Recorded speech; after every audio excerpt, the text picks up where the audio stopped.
Nama je naravno i u svakoj emisiji gospodin Savo Bojović. Ukoliko želite da mu postavite neko pitanje, to možete učiniti preko naših Facebook profila Biljana Obradović, Biljana za vas.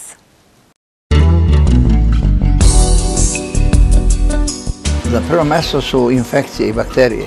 Infekcija urogenitalnog sistema i muškarci i žene najbitniji faktor za neplodnost u braku.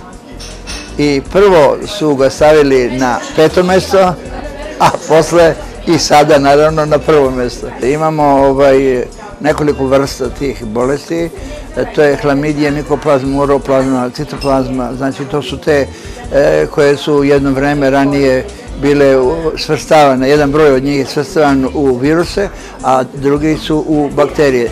Onda su crevne bakterije, takozvane, to je jedna grupa bakterija koja živi u crevima kod nas.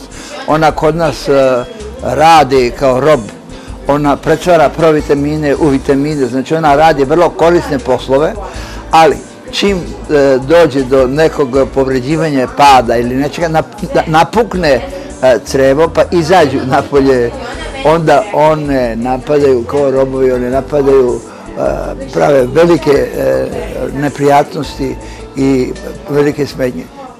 I evo kako je došao kraj emisije, mogu da se zasladim novom Simka čokoladom u novoj ambalaži, dakle ne samo za dobro raspoloženje, već i za savršen ukus. A za dobro raspoloženje, dobru zabavu i kvalitetne priloge, tu smo naravno i mi sledeće nedelje.